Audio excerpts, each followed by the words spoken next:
Thank you, righto. Maybe at this stage I could introduce Andrew and Chris if you didn't get to see them before. Andrew is going to give you a bit of a walk around the showroom and introduce you to some of the cars that we've got for sale. And by all means, ask questions if there's something there of interest. Some of these Healeys you'll probably recognise. There are at least two that I believe have been in Queensland, one fairly recently and the other one not so long ago. Anyway, can I just over to you, Andrew. Robbie, can I just interrupt for a minute? Do you want to introduce Chris? No. Sorry, I thought I introduced you before. Sorry. Andrew. Hi. Good afternoon, gentlemen. So this is obviously our showroom. Normally, We've just got we'll have somewhere in the ballpark of about 40 cars for sale. At the moment, we're a little bit light on stock. We have been this whole COVID period. We've still been selling really well, but it's been really hard to replace stock. So I'll talk you through a couple of the cars we've got here. The first one I'm going to talk to you about is actually directly behind the camera. So here we've got the entry-level Austin Healey, a lovely little Mark III Sprite. This has got quite a healthy 1098 cc engine. It's actually been modified with a 5-speed gearbox, upgraded disc brakes, upgraded telescopics, and a few little style hints as to the spline drive mini lights, removal of the bumper bars. Quite a cute little car. At the moment, we're just waiting to do some work in our workshop before we're prepared and ready to sell it. But this is probably going to hit the market somewhere in the late 20s. So coming up in price, as I'm sure you'll be aware, but still the entry-level Healey. We'll let Dan have a little bit of a scope around the car, and then we'll go on to the lovely black and red BN1 behind it.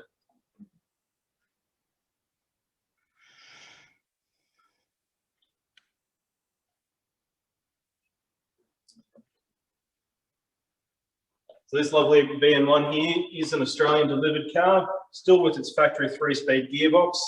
A lot of people in the club, I'm sure, have driven the 3-speed gearbox. A lot of people initially, when they're looking at the cars, are a little bit scared of it, a little bit shy of it. It's a wonder to drive. It's the only Healey gearbox that came factory with all synchro gears. Obviously, you've got overdrive and all the 4-cylinder Healeys. Lovely example, quite a nice little car. And looking for a new home. Now, we'll skip past a couple of the cars here and keep it more Healey influenced. Obviously, we do have a lot of cars here that are not Healeys, but I'll be mainly focusing on the Healeys to start with. Now, back in the centre towards the front doors, we've got a nice Pigeon pair.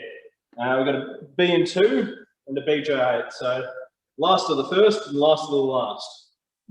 They're both actually owned by the same gentleman we're selling them for. The white BJ8 did make it up through the Toowoomba Rally, but otherwise the two cars have lived most of their life, or most of their later life, in Gippsland, Victoria. Quite a nice pair. The BN2 is really quite a good example. Well restored, just showing a few signs of age, but in fantastic usable condition. The BJ8 was restored in New Zealand. Quite a nice car, twin light BJ8. Has a few paint faults, but nothing that's going to stop you from getting out and using the car, and you don't have to be so precious about it. Let Dan have a little bit of a spin there.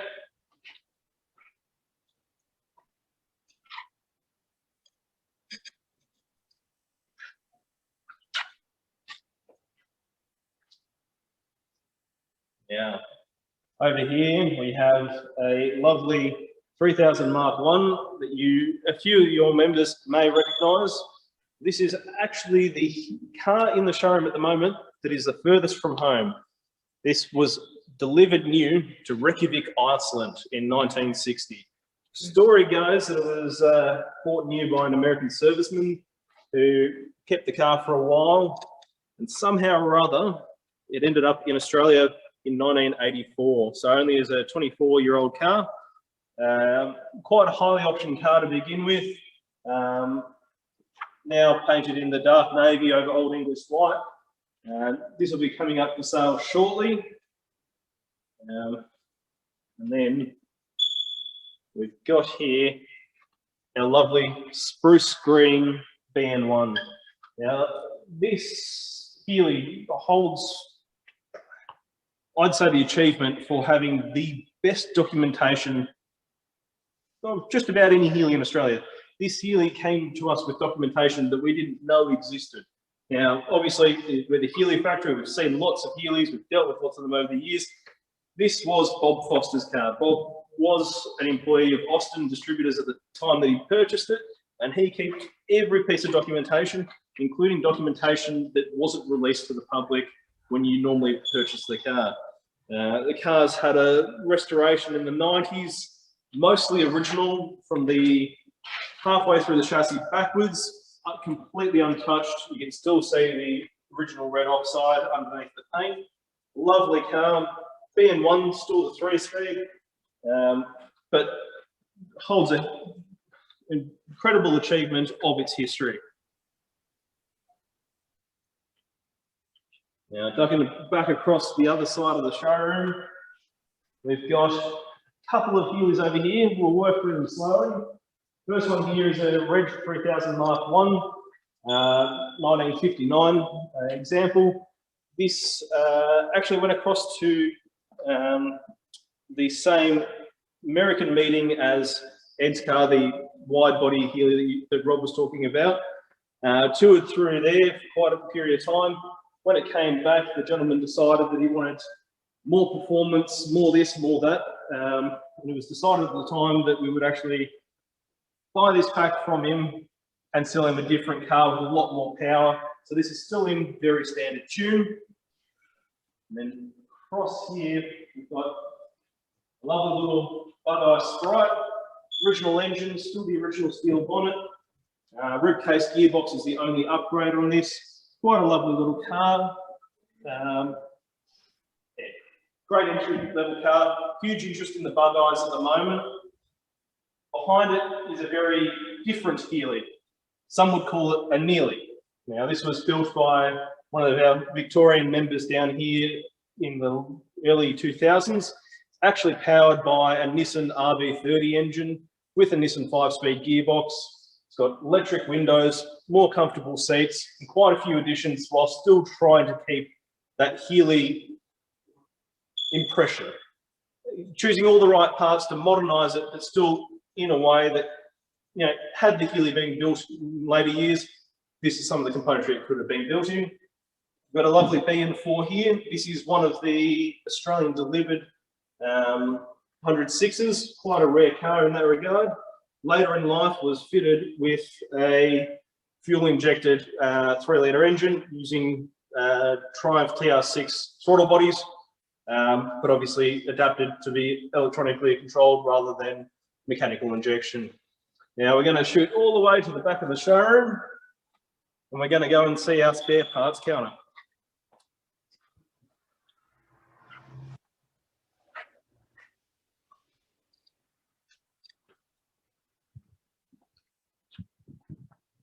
Just before we get there, I have to show this off. This is just come into stock today. Phase 1 BJ8 hasn't been cleaned, so please don't get too upset about the fingerprints. But this is a car that we did a Concours level restoration to back in 2011. It's just come on the market. Perfect in just about every way. What more could you ask for? Healey blue on Old English white, done to perfection. Whilst it was done 10 years ago, still presents immaculately. It's been well and truly treasured. Now onto our spare parts counter.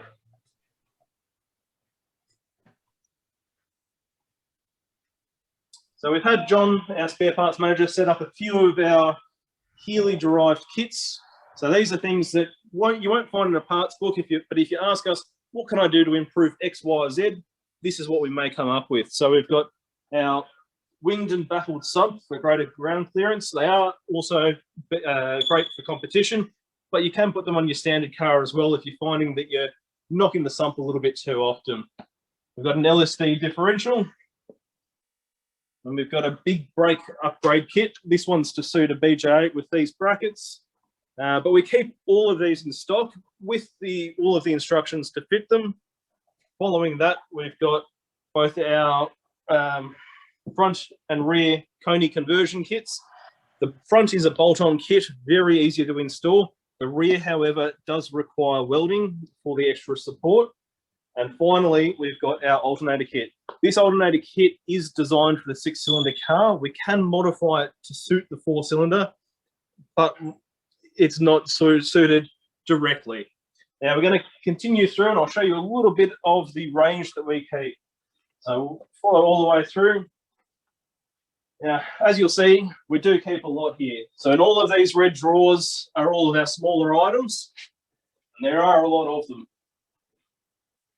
Following our red drawers up this staircase, we have a second floor. I won't take you up there. It's dark and dirty up there at the moment. You don't need to see it. So we'll continue through into our main body. Anything that's a little bit larger gets put in one of these boxes, and then through to here. We've got anything even larger again, gets on the big shelf. We've also got all of our Dayton wire wheel splined hubs. And if you follow even further, if you want to duck around this corner, Dan, you'll see an aisle of half of our selection of Dayton wire wheels. So we are the Dayton wire wheel distributor for Australasia.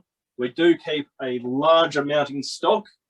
So hopefully we should have what you want in stock and ready, and you won't have to worry about any lead times. I'll lead you slowly out of our spare parts department. You can see what we've got hanging around.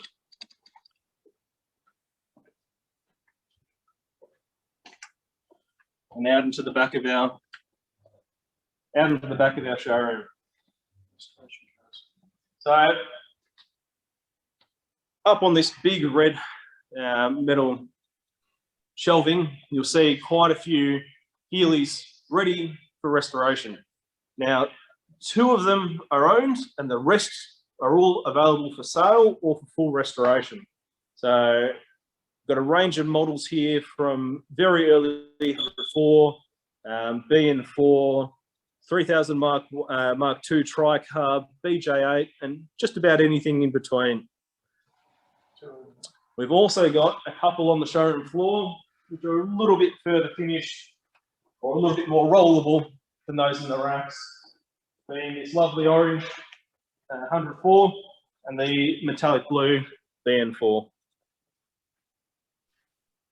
Now from here, we're going to head across to the workshop and I'm going to hand over to Rob. But on the way through, we're just going to pause for some questions and I'm just going to read this large sign above our roller door, letting you know where they're going. Don, I think you had a question. Yep. Fire away, Don. Oh, sorry. Yeah, just getting back to the original car, the American one. Just wondering what sort of rack and pinion they used for that. It's a top secret. We'd have to have you excommunicated if we tell you. But if you can find a 2-wheel drive Subaru Leone rack, you're on the button.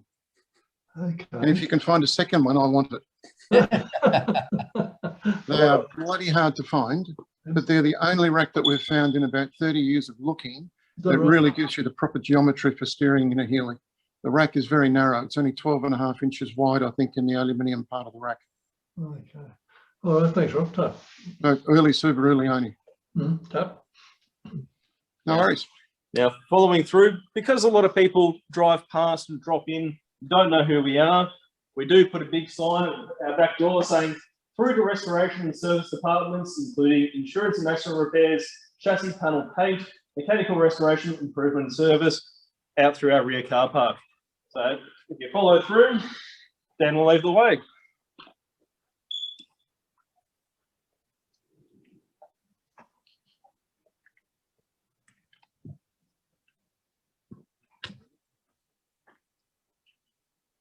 Guys, what you're looking at now is our workshops, literally one lane behind the main showroom, the part that a lot of people don't see, but effectively what we've got is the lane between Whitehorse Road and the railway track down behind us. As we go through here, we'll go through the front door of the workshops and we'll give you a guided tour of the shot of what goes on in there as well.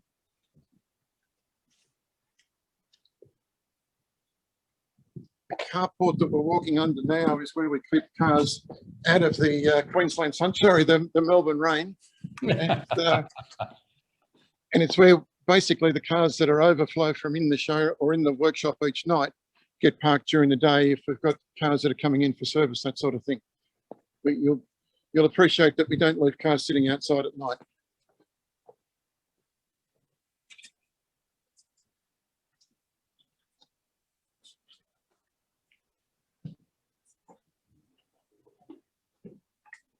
Okay, this section that we're coming into now is our service and mechanical workshop.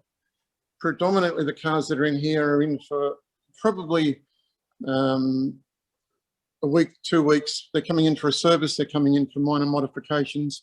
Occasionally you've got cars coming in for a full engine rebuild, they're going to be here a bit longer, but they're not generally our restoration cars. On the other hand, the service department does all the mechanical engine rebuilds, gearbox rebuilds, differentials, that sort of thing for a complete restoration if we're doing one.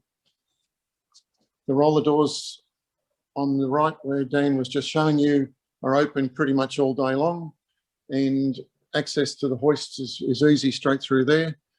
The cars that are sitting around to our left are the ones that are a bit longer term.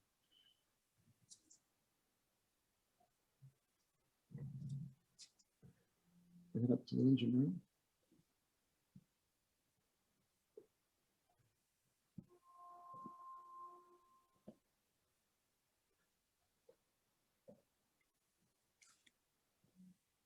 As you can well see, it's not just Austin Healeys, it's classic sports cars and other cars that our customers are interested in.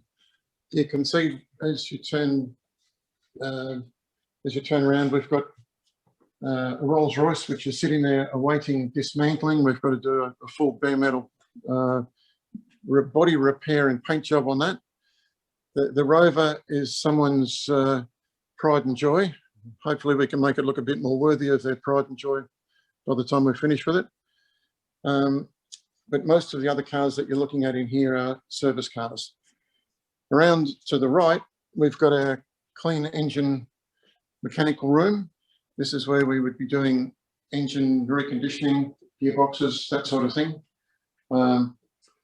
Tool work and so on is all behind the doors. On the bench, you can see one of the DMD alloy blocks, which is the same block that's in the green car we looked at in the showroom. This is one of the big capacity ones, and the car in the showroom actually had the 4.4 litre straight crank, bigger capacity motor. You won't see us doing that with a cast iron block. That's the benefit of the beautiful alloy motors. Any questions, guys? No. No? Right. We'll look at probably when you're looking in the service area, we've got brakes being rebuilt, we've got engines being rebuilt, we've got cars that are in for just your normal lube type service. But what we've found recently is that a lot of people didn't use their cars over COVID. So they're bringing cars in that have got flat batteries, brake fluid leaks, all sorts of things that happen when you don't use your car. And it is one of those things that we would encourage people to actually use their car as frequently as you can to know that your car's in good condition. Or else just bring it into the Healey Factory and we'll fix it for you. Rob, Paul Blake here. How are you, Rob? Paul? Yeah, good, thank you. I've had the enjoyable experience recently of helping my son build a F100 resto mod, I think they call it, and we fitted a Holley Sniper fuel injection system.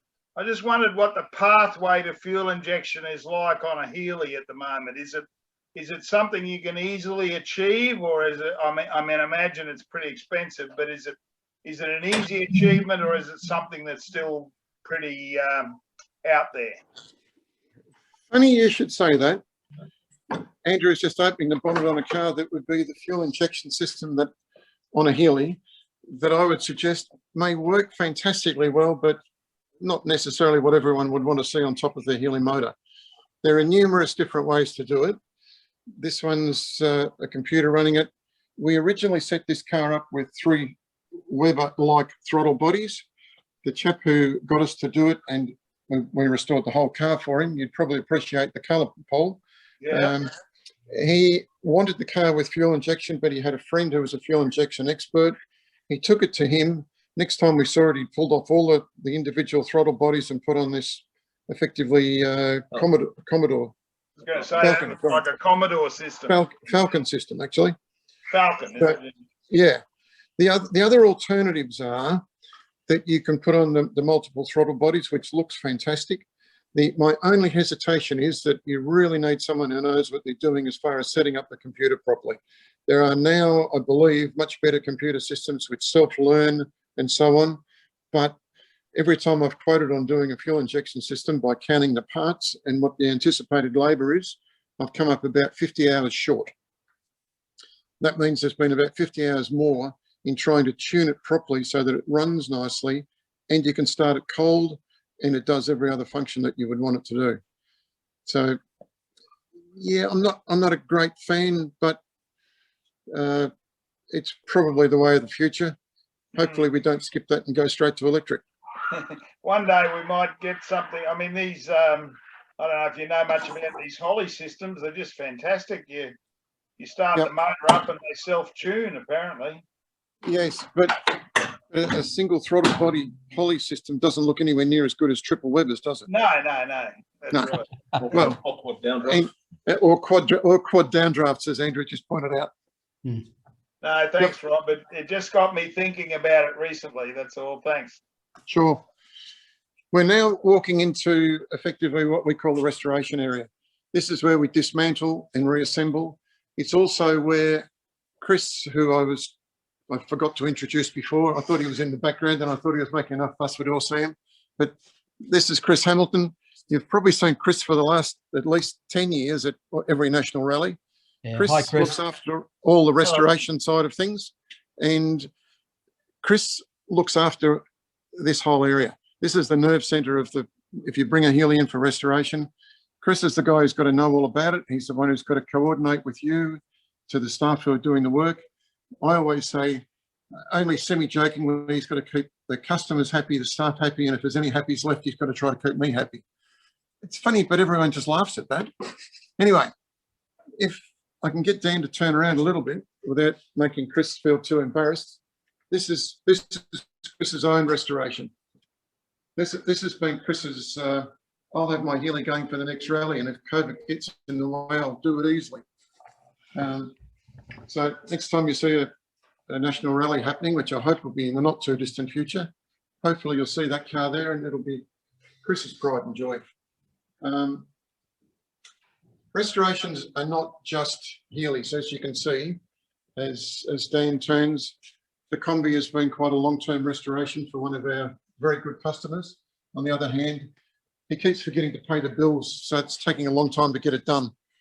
The Ferrari was a full fiberglass 308 Ferrari, very desirable model, which always seems like a bit of a conundrum to me. You would think that a fiberglass car would be cheaper than the steel car, but not the case with Ferraris.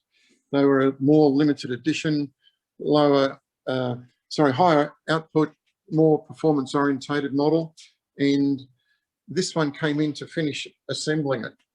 Now, it was already painted in a blue color. We had a look at it on a hoist and looked up underneath and said to the owner, you can't keep putting this car together. The chassis is rusted out, all the substructures are rusted out. So whilst the fiberglass body didn't rust, every other metal part on the car did the normal Italian thing and rusted. So it's now had probably a third of the chassis replaced. All the top half of the bulkhead assemblies where there was rust in the tops of things have been replaced. And it's turning out to be it will be a concourse quality 308 fiberglass Ferrari, the much more valuable model, which fortunately have gone up in value and may justify the amount of cost going into it. As we look over further. Before you leave the Ferrari, Robbie. Sorry? Before you leave the Ferrari, Yep. being a fiberglass car, what's the comparison? How does the fiberglass compare to, say, a Lotus or other fiberglass cars? Better, worse, ordinary? No, I think reasonable. that is if you call a Lotus reasonable, Ferrari's reasonable. Well, I But- think Corvettes have got the standard, or Corvettes or Studebaker Avantis are the best. Corvettes are about 1/2 inch thick, so they're very stable fiberglass. The thing about a Ferrari that you've got to remember, and not being too facetious, but Enzo did say when you buy a Ferrari, you buy an engine and a gearbox. The rest of the car, don't even talk to me about it. And I think that was their policy. We're not really excited about the quality of build of or rust proofing of a lot of the early Ferraris. Much as we love the shape and the mechanicals, the body's left a bit to be desired as far as the quality of the bodywork went. I'm not criticising modern Ferraris, but old cars need a lot of work. Thanks. Did that answer the question? Yes, it does. Thank you. Good. If we move on, the Mustang is a Shannon's insurance job relative to hail. And the interesting thing about that is that we notice a huge quality difference in the replacement panels for these cars. Now that you can buy replacement bonnet skins and that sort of thing, this one has a new bonnet skin on it. But if Dan can catch the light in the right direction, the bonnet against the wall is the bonnet that came off, and you can see the pock marks from the hail in that bonnet. It's a shocker.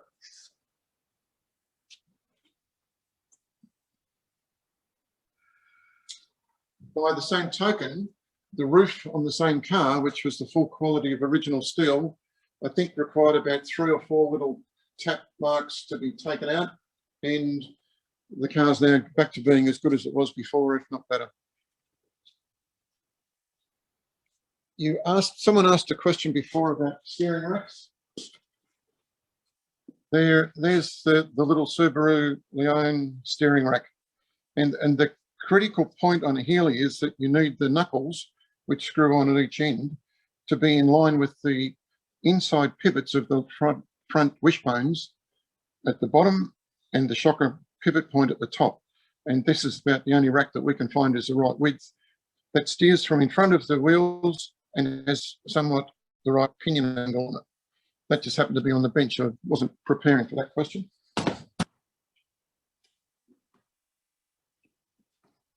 Jane, I'll just give you a quick look into the organisation or disorganisation of the restoration storage area. This is part of our second-hand spares, but it's also where cars that are dismantled need to have all their parts kept on a particular shelf. So each shelf, as we turn around to the right here, has a name on it, and the parts that are on that shelf belong to the particular car that's dismantled. It's the keeping track of everyone's part that makes sure that your car gets your parts back on it. That's so critical when you do a restoration, and especially when you've got 10 or 12 restorations happening at once.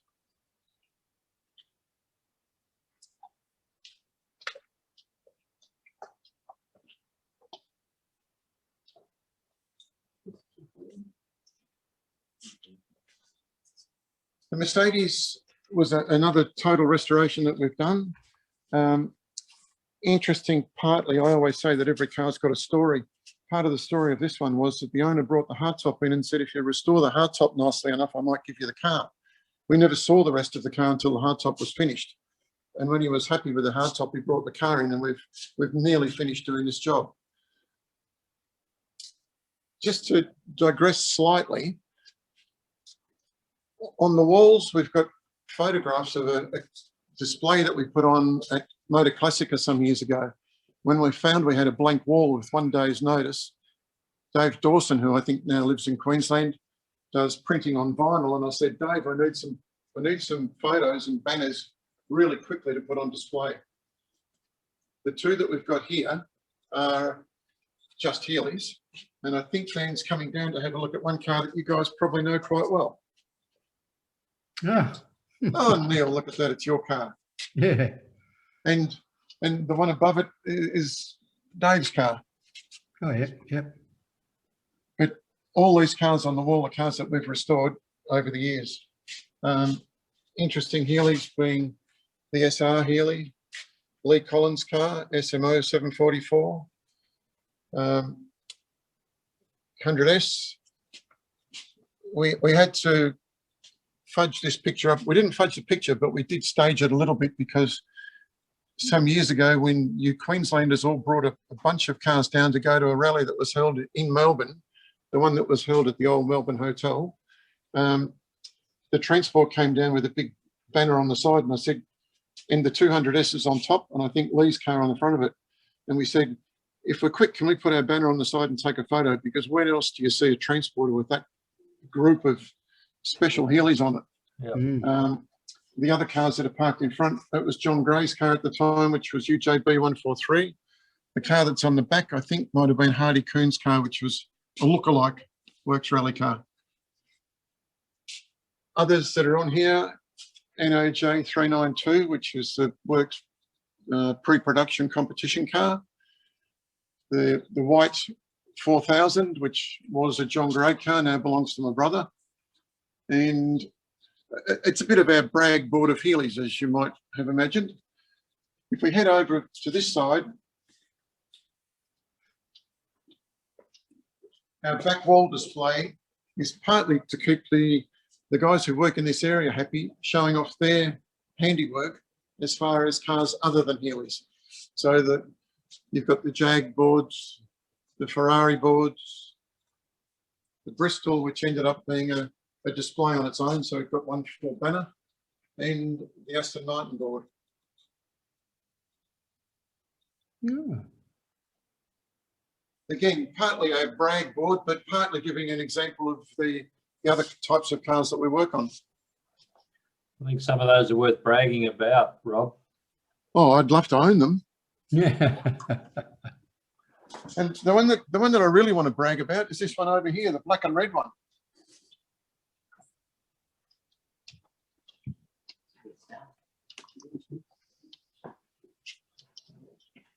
That wouldn't be your car, Robbie, would it? Has anyone ever seen a more magnificent Healey? Yeah, the one over there, the green one. Yeah, I had a funny feeling Chris might think his was better. This is my car that I've had for the last 34 years or so. Unfortunately, on a little trip around Australia year before last, it caught fire in Broome. So we did patch it up enough to get it home, but then it definitely was worthy of or it was in need of a restoration. And it's only a matter of the boss's car comes last, that it's not finished yet. So it's a full restoration, Rob, isn't it? No, not really. It's the original interior is going to go back in it. I've done all the body again. We've done all the, I've actually straightened a lot of things on it that I knew were wrong for years. This car has been to every national rally, I think, for the last 35 years. It raced in America. It's been around Bathurst. It raced at Bathurst. It's done Rally Tasmania. It's been everywhere, done everything, and it was definitely not a virgin. Right, moving on from my little, you've got a few months to go. moving on from my little brag. What is it? BMW. CSL. 3 letters CSL, original right-hand drive. I think it's the 3rd one in a row that we've done. And it is really a matter of, we did the first one and other people said, who did your car? And they brought theirs in. And it's one of those, we never intended to become BMW bodywork specialists, but it seems like we're getting that way. They're now worth a fair bit of money. BMW will supply virtually any part that you need for them. They were not the most rust-free car in the world, so most of those that we've done have had a lot of replacement sections in them. But isn't that the way of any restoration?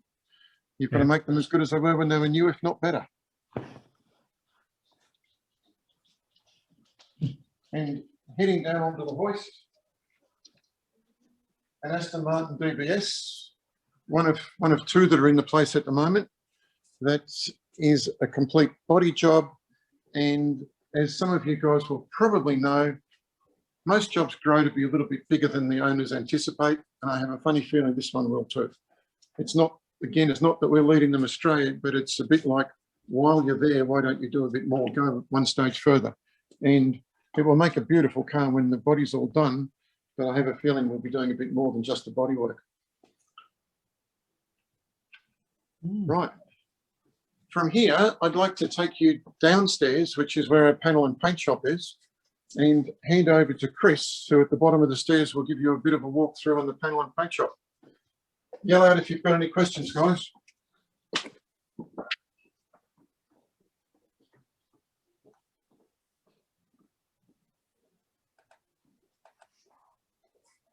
Evening, everyone. I'll apologise first that my interpreter didn't come tonight, so you'll just have to maybe struggle a little bit with my accent. But anyway, we'll move on. English. What we've got, Welsh. BJ8. Sorry, what was that? I thought it was Welsh accent. Well, oh, no, I don't want to talk to you again. Oh, I'm sorry. So we've got the BJ8 that's here was a failed project. It had started, somebody had started to do it in the Healey blue colour and then decided it was too much. So we're carrying on for a new customer who's made some specific requests with the car, that if you look at the front of the aluminium shroud, he wanted the recessed driving lights, extra vents for airflow into the radiator. Rack and pinion steering, it's going to have a cross-flow radiator and a big brake conversion, which you can see that we've started on the inner guard on the driver's side, where the master wants to fit in. The car is going to end up black. So it'll, once we finish doing all the modifications to the body, then we'll send the chassis back away, get it sandblasted and start again. So that's, we've nearly finished the body on it. We've got a little bit more to do on the boot lid and the rear shroud, and then we can start cleaning the metal for the paint shop. But if you look around in the panel side, we'll go that side down. You can see BMW 2002 coming for bare metal repaint. Now the rust damage that you can see on the driver's front guard wasn't apparent when the paint was on the car. So we've had the paint removed and now you can see that there's a bit of cancer that we're going to have to look into in the future. The rest of the car came up quite well. You can see there's an old accident damage that's ran along the rear quarter and into the boot lid. But all in all, you know, for a car that's as old as that, it's in very good condition.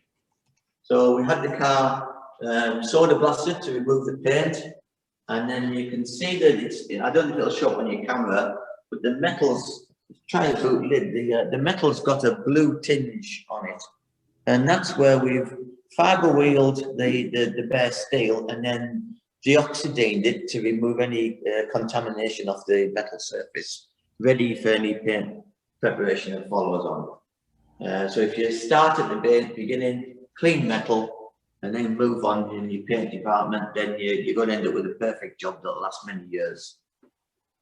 MGB that we've got sat in the corner here.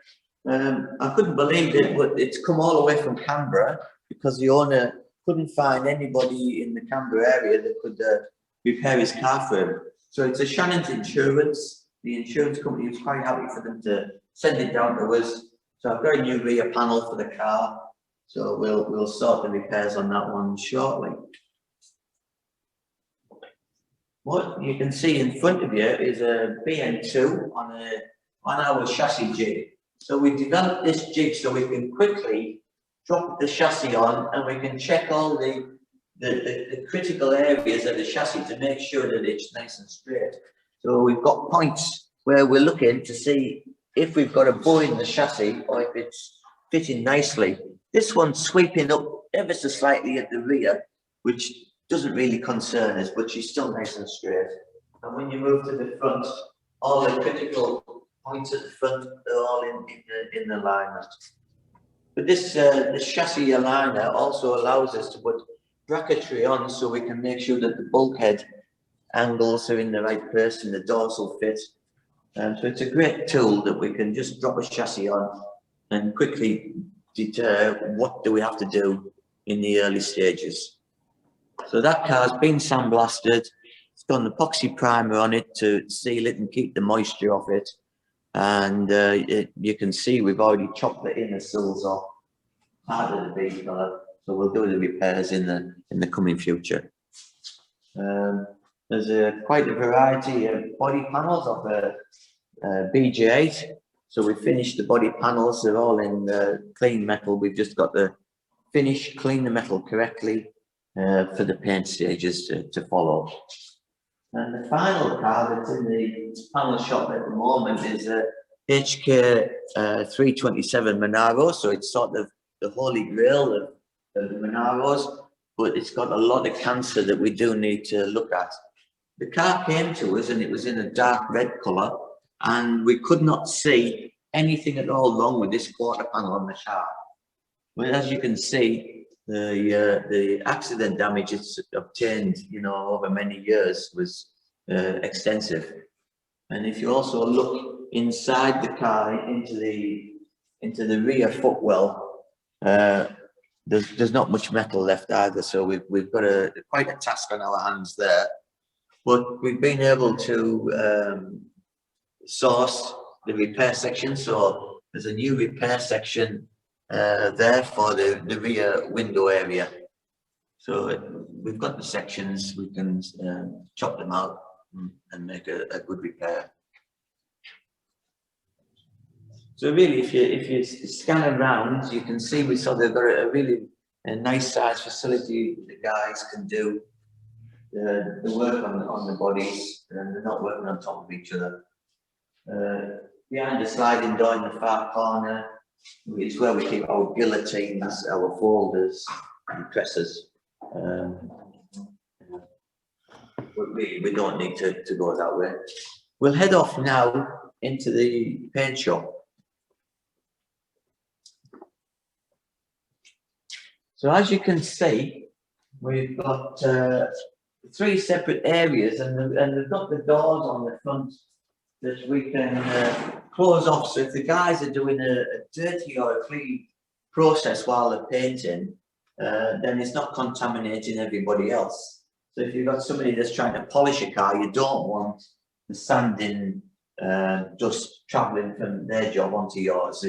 It will just ruin one of the other jobs. But if you can also look around, we've got quite a variety of paintwork on the floor.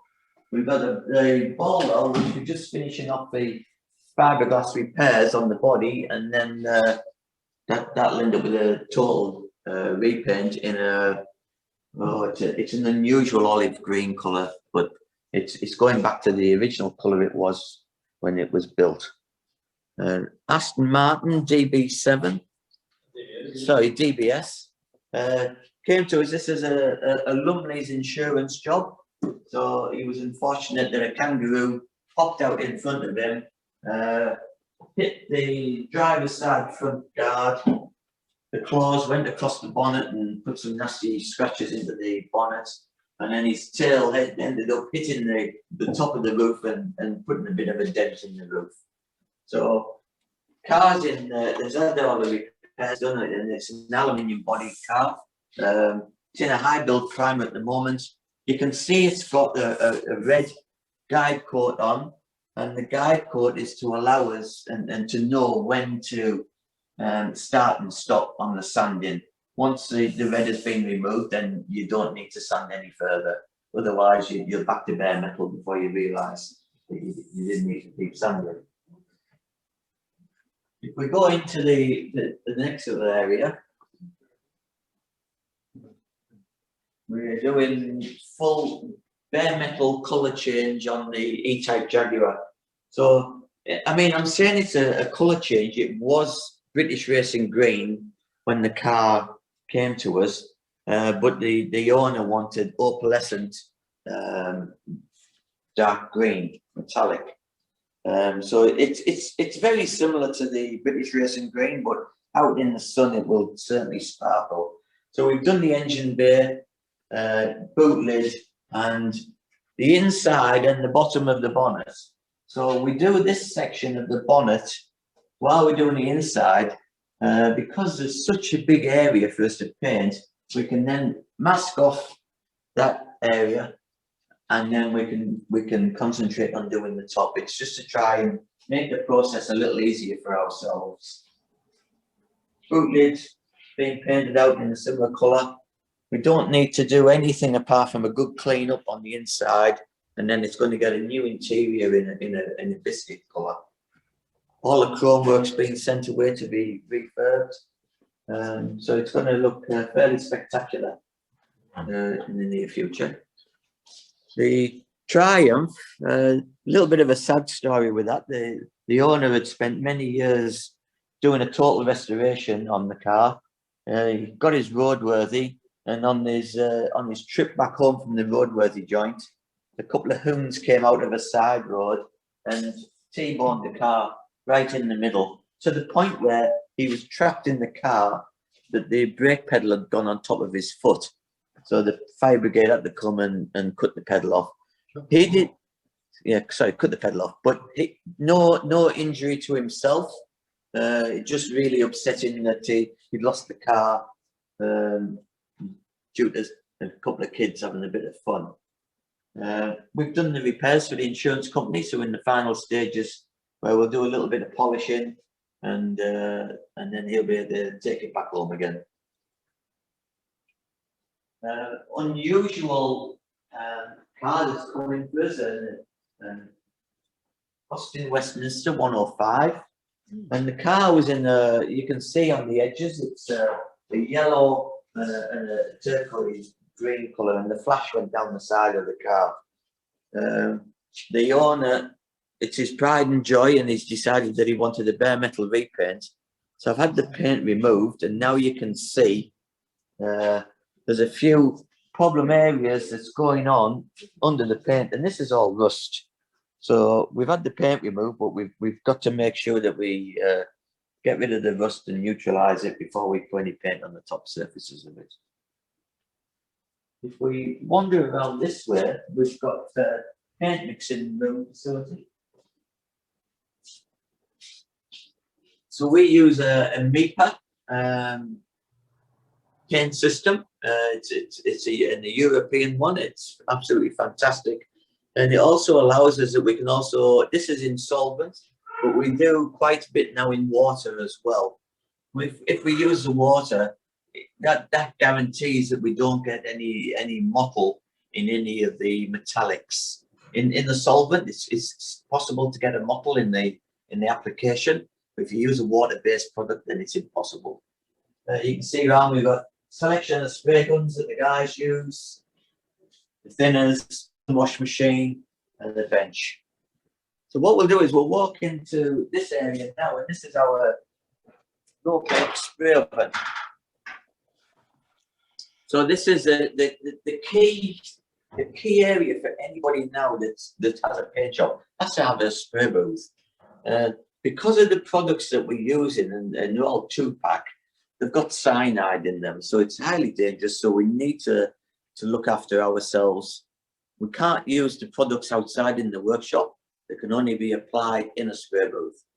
So a quick rundown of what a spray booth does is we can close the door, bring any vehicle in that we want to put the paint on, and then put it onto a spray cycle. Warm air comes from the roof, flows over the surface of the car, and then is dragged down to the filter system at the bottom. So we've got massive amount of air that's moving over the car very quickly. It also means that we can put more colour on quicker and wetter than you can do it before. Once we've applied the colour, then we can put it onto a bake cycle that raises the temperature in here to 80 degrees, panel steel temperature is 60, sets the catalyst off in 2-pack paint, and then it's dry after 20 minutes. So it's a key tool in what we need in here. So really, we've had a run through the Healey Factory now. We're just going to pop this way. If anybody has any questions, because we've decided now that it's 3 o'clock time, so you can crack one open if you're at home as well. And if you've got any questions, then please ask now. Any questions, Neil? No, it's well, I find it very interesting how you do things and what you do, and it's interesting with the variety of vehicles you've got there now. So you look pretty busy. We're very lucky. We've got a very good customer base. We've actually dabbled in enough cars that we're probably getting fairly well known in a lot of, not necessarily broad circles, but we're trying to do a good job. We've got staff that are, I was going to call them all car nuts, but that's probably offensive. But they are all car nuts. Everybody who works here, I think, would have to be one who says they really enjoy working on cars, and that's the way we want it. We enjoy working on cars. We enjoy the cars. We enjoy the car people, and that's pretty much the way life at the Healey Factory is. I've got a question, Robbie. Do you find it difficult moving from one brand of car to another? Are there different skills or different levels of knowledge required for different types of cars? There's definitely not so much a skill set, but there's a knowledge set. When you've done one car and you've learnt a lot of things about it, you become better at it. There's a wonderful old saying that the guys here will probably all roll their eyes when they hear me say it again. But an expert is not a drip under pressure. An expert is a person who's made every mistake possible in a limited field of endeavour. So the more things you've done and the more times you've made a go at something, the more chances you've got of doing it better next time you do it. And I think, obviously, when we did the first BMW, we learned a lot about the BMW CSLs. When we did the second one, we built on the basis of knowledge that we already had. So there is definitely not so much a skill set, but a knowledge set. We've done several XK Jags, and one of them had to go back to America to a chap who really wanted it to be a concourse car. And that car, we went and bought the most extensive book we could find on everything you could know about an XK140. And I think it was actually written partially by a West Australian guy whose name escapes me at the moment. But the amount of detailed knowledge that was in there was absolutely fanatical. But the other side of that was that we also had, we've got very good rapport with the other specialist restorers. When we were doing an XK140, we would invite the XK restorer specialist to come in and critique or criticise what we were doing. That was my next question. Point out the things that we were missing out on. Yeah. Oh, good. Excellent. Thank you. No worries. Good. Anyone got any other questions? Questions? Just unmute yourselves if you want to ask a question, guys. Well, if there's no questions, Rob, Chris and Andrew, thank you very much. It was a very interesting walkthrough. I think most of us haven't been through your shop in that detail, and that's terrific to see. Neil, we've commonly done car club groups that come through of an evening, and generally what we do is break up a group of 40 people into 4 groups of 10, for example, and take them through different processes. Chris gives the talk on paintwork. We have our panel beater stay back and give the talk on panel work. I talk on the restoration side, and our service manager talks on service. And every half hour or so we swap over. But this is the first one that we've done with no real spectators here, just Dan with his camera pointing at us. So it's another learning experience for us too, because the interaction when you've got a group of 10 people there, often asking humorous, if not sensible questions, is far different to talking to a camera. Yeah, no, I can well imagine, and I'm sure you'll get more of these in the foreseeable future. Neil, Robbie, I'd just like to say that's probably one of the best Zoom tours we've had. It was terrific. Thank you. Absolutely. Well, there's only one way to go from here, then, if that was the best one. No, thanks for that. That's good. Yes, thank you. Is Russell Cox still with you, Rob? Yes. Yep. Okay. Russell, it's school holidays down here, and Russell's got 2 boys. Sometimes we refer to them as terrorists, but I think he had a necessity to go home, and Andrew knows pretty much as what's going on in the showroom at the moment too. So Andrew did a talk on the showroom. I was down in Melbourne about 10 years ago, and Russell was kind enough to show me through your factory. I think you were at Ringwood at the time. Yep. Yeah. If anybody comes from interstate and walks into the showroom, please tell us you would like to have a look through the showroom. It's not through the workshop. Sorry, through the workshops. It's not always totally convenient, but we can always organise it. I mean, I can, or Andrew or Russell can call Chris and say, mate, if you've got 10 minutes, can you take someone for a walk through? Yeah. We realise that you've come from a long way away and you're probably not going to be here again next week, but we're only too happy to show people through. Well, he was kind enough to do exactly that, and I was mind blown, I have to say. And it looks like your carrot operation is twice the size of that. Fair enough.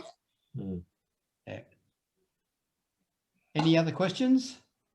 Neil, Paul here again. I just think it's worth noting, Rob, that we all appreciate, a lot of us have had the benefit of your workshop doing repairs for us when something's gone wrong. I remember when our BJ8 played up in Tasmania and we limped back to Melbourne and got it to your place and you got us home. So I think we all appreciate that, and it's probably something a lot of our members aren't aware of, but thanks very much, mate.